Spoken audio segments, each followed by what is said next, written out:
चलो अब आगे बढ़ते हैं और अब कक्षा 7 विज्ञान विषय का पाठ 4 ऊष्मा सुनेंगे।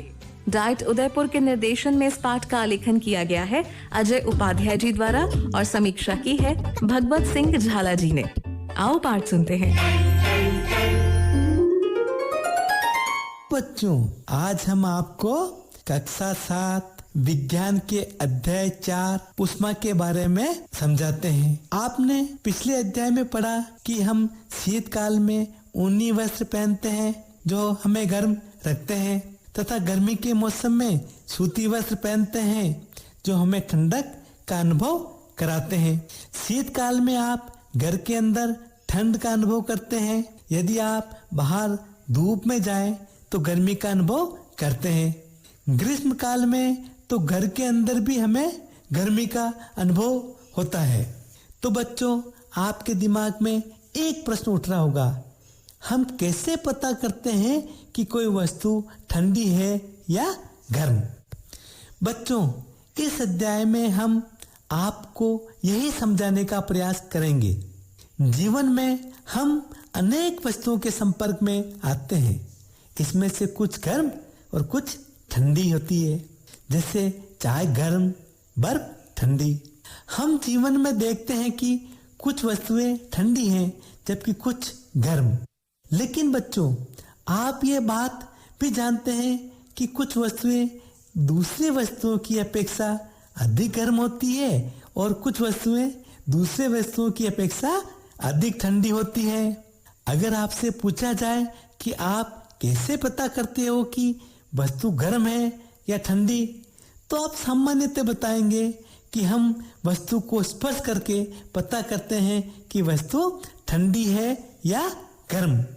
लेकिन हम यह निश्चित करने के लिए कि कोई वस्तु गर्म है या ठंडी, हम अपनी स्पर्श इंद्रिय पर विश्वास नहीं कर सकते। यह हमें कभी भी धोखा दे सकती है। बच्चों, अब हम आपको बताएं कि किसी वस्तु की उष्णता की विश्वसनीय माप उसके ताप से ही की जाती है और इसी ताप नापने के लिए उपयोग में आने वाली युक्ति को तापमापी या थर्मामीटर कहते हैं। बच्चों, आपने तापमापी तो देखा होगा। आपके घर में किसी को बुखार चढ़ा होगा तो तापमापी से मापा गया होगा।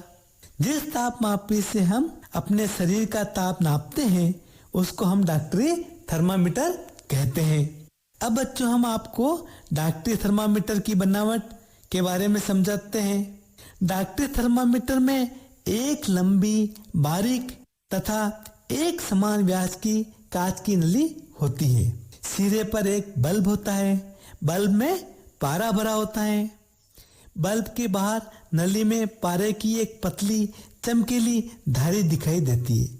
बच्चों, अगर आपको चमकीली धारी दिखाई न दे तो उस थर्मामीटर को 2-3 बार घुमाइए जब तक कि आपको वो धारी दिखाई नहीं दे। थर्मामीटर पर ताप नापने का एक स्केल दिखाई देगा।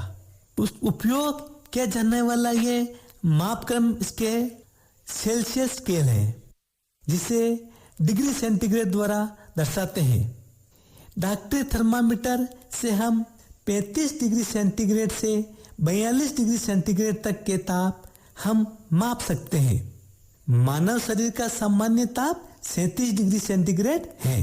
ताप को हमेशा उसके मात्रक के साथ ही व्यक्त किया जाता है। बच्चों, अब हम आपको डॉक्टरी थर्मामीटर का उपयोग कैसे करते हैं और क्या क्या सावधानियां रखनी चाहिए इसके बारे में समझाते हैं।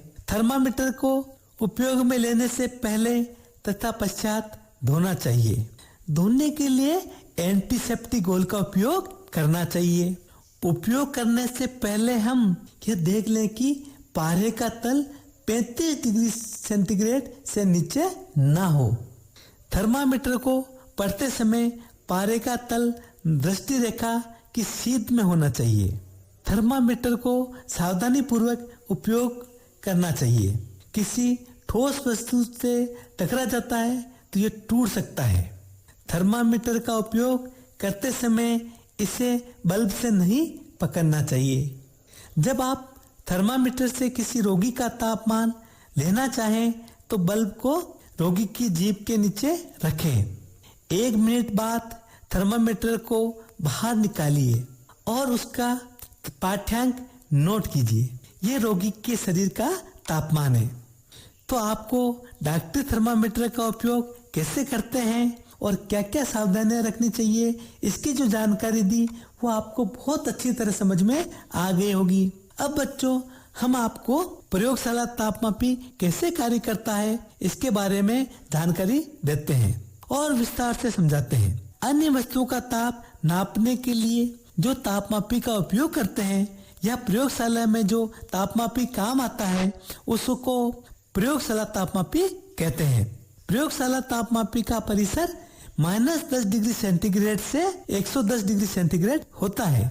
बच्चों, किसी प्रयोगशाला तापमापी द्वारा किसी बीकर में जल का ताप ज्ञात करते समय बहुत सावधानियां रखनी चाहिए। तापमापी बीकर के किसी भी भाग को नहीं छूना चाहिए। इसके अलावा तापमापी को जल में इस प्रकार डुबोए कि उसका बल्ब तो जल में डूब पड़े लेकिन बर्तन की तली को स्पर्श नहीं करे। तापमापी को जल में ऊर्ध्वाधर रखते हुए उसमें पारे की तल की गति की आप तब तक प्रतीक्षा करें जब तक नली में पारे का स्थिर न हो जाए। अब आप तापमापी पाठ्यांक नोट कर सकते हैं। यह पाठ्यांक उस समय जल का ताप है। बच्चों, आपके मन में एक प्रश्न उठ रहा होगा कि प्रयोगशाला तापमापी द्वारा शरीर का ताप ज्ञात किया जा सकता है। आप प्रयोगशाला तापमापी से आप शरीर का तापमान ज्ञात कर सकते हैं, लेकिन ये इस कार्य के लिए सुविधाजनक नहीं है। एक बात और बहुत महत्वपूर्ण है कि डॉक्टरी थर्मामीटर को मुंह से बाहर निकाल लेने के बाद पारा नीचे या ऊपर नहीं होता है। डॉक्टरी थर्मामीटर में बल्ब के पास विभवांक होता है जो पारे के तल को नीचे गिरने से रोकता है। बच्चों, वैसे आजकल बाजार में डिजिटल थर्मामीटर उपलब्ध है जिसमें पारा का उपयोग नहीं होता है। तापमापी में पारे को लेकर काफी चिंताएं हैं। पारा एक विषाक्त पदार्थ है और थर्मामीटर टूट जाए तो इससे निपटना अत्यंत कठिन कार्य है। अब बच्चों, हम आपको ऊष्मा का स्थानांतरण के बारे में विस्तार से समझाते हैं। आपने देखा होगा कि जब हम किसी बर्तन को ज्वाला पर रखते हैं वह धीरे धीरे गर्म हो जाता है। जब बर्तन को ज्वाला से हटा लेते हैं तो वह धीरे धीरे ठंडा हो जाता है। अब आपके दिमाग में एक प्रश्न उठ रहा होगा कि बर्तन ठंडा कैसे हुआ? तो बच्चों, ऊष्मा बर्तन से परिवेश की ओर स्थानांतरित हो गई है या हो जाती है। तो आप अच्छी तरह समझ गए होंगे कि ऊष्मा गर्म वस्तु से ठंडी वस्तु की ओर प्रवाहित होती है। इसको आसान शब्दों में समझना चाहे तो खुद करके देखना चाहे।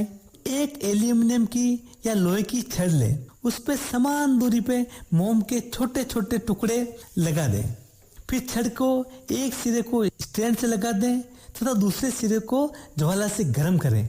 आप देखेंगे कि ज्वाला के पास वाला मोम का टुकड़ा सबसे पहले नीचे गिरता है और उसके बाद उसके अगले वाला और उसके बाद उसके अगले वाला, इसी क्रम में मोम के टुकड़े गिरते जाते हैं। बच्चों, अब आपको अच्छी तरह समझ में आ गया होगा कि ऊष्मा किसी वस्तु के गर्म सिरे से ठंडे सिरे की ओर स्थानांतरित होती है।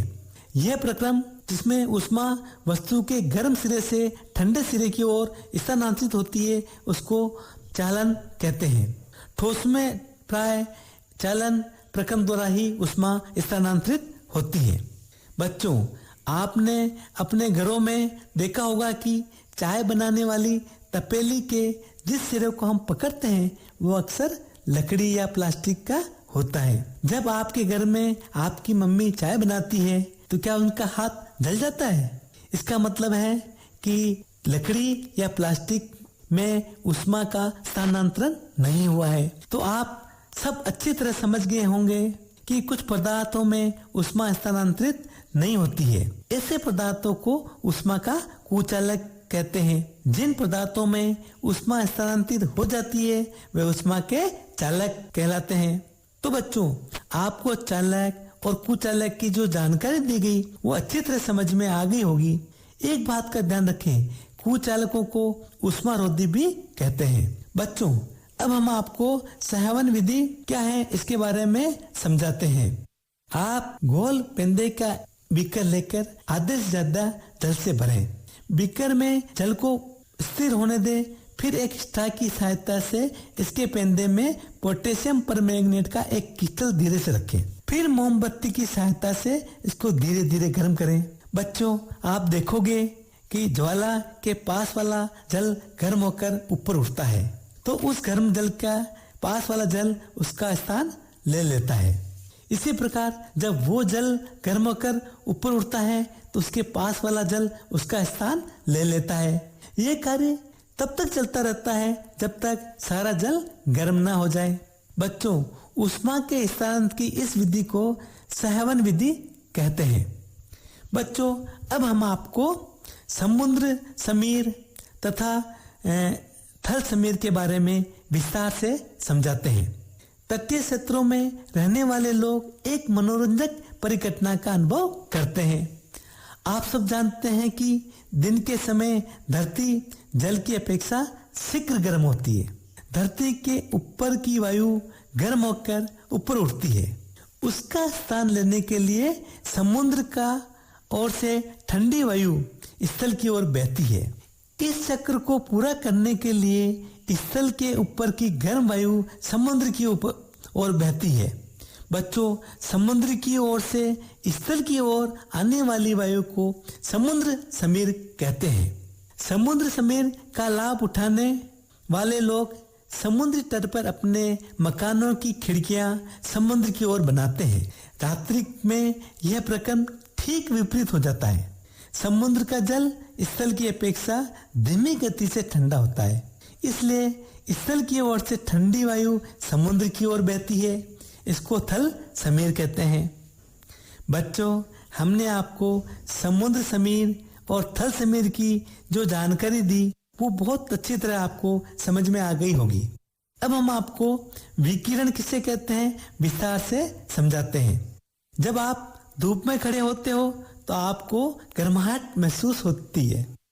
ये गर्माहट हमें सूर्य से प्राप्त ऊष्मा से होती है, जबकि पृथ्वी और सूर्य के अधिकांश भाग पर माध्यम जैसे वायु नहीं है। सूर्य से जो हमें ऊष्मा प्राप्त होती है वह अन्य प्रक्रम द्वारा होती है। बच्चों, उसी को हम विकिरण कहते हैं।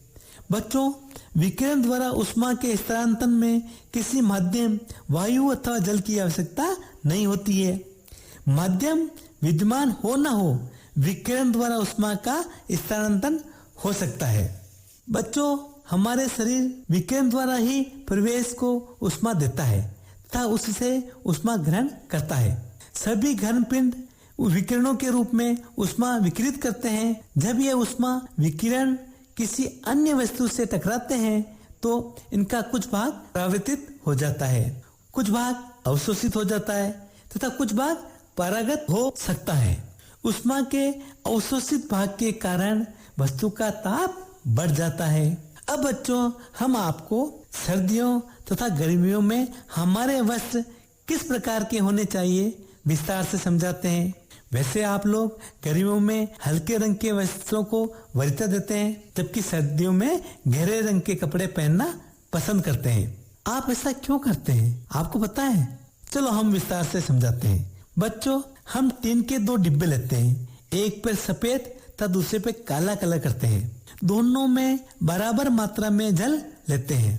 अब दोनों को धूप में 1 घंटा रख देते हैं, फिर ताप मापते हैं।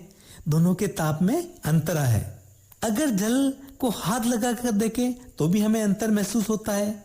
अब बच्चों, इन डिब्बों को सामान्य ताप पर गर्म करके अगर 1 घंटा छाया में रखें, फिर इनका ताप नापें तो दोनों के ताप में अंतर आता है। तो आप दोनों स्थिति से अच्छी तरह समझ गए होंगे कि काला रंग ऊष्मा को सफेद रंग की अपेक्षा अधिक अवशोषित करता है, जबकि सफेद रंग उसमें विकिरण के अधिकांश भाग को परावर्तित कर देते हैं। इसलिए बच्चों, हम गर्मियों में हल्के रंग के वस्त्र पहनना पसंद करते हैं, जबकि सर्दियों में गहरे रंग के कपड़े पहनना पसंद करते हैं। बच्चों, एक बात बहुत महत्वपूर्ण है कि सर्दियों में ऊनी वस्त्र पहनते हैं। ऊन उष्मारोधी होती है। ऊन के बीच में वायु फंसी होती है। यह वायु हमारे शरीर की ऊष्मा को ठंडे परिवेश की ओर विकृत होने से रोकती है, इसलिए हम ऊष्मा का अनुभव करते हैं।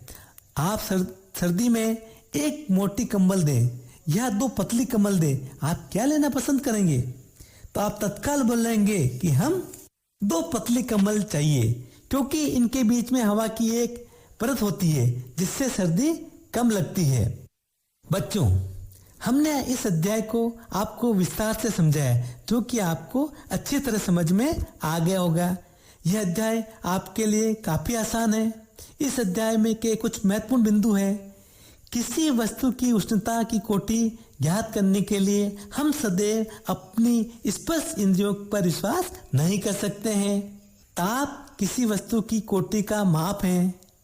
तापमापी वह युक्ति है जिससे ताप मापा जाता है। डॉक्टरी थर्मामीटर से शरीर का ताप मापा जाता है। डॉक्टरी थर्मामीटर का परिसर 35 डिग्री सेंटीग्रेड से 42 डिग्री सेंटीग्रेड होता है। अन्य प्रयोजनों के लिए हम प्रयोगशाला तापमापी का उपयोग करते हैं।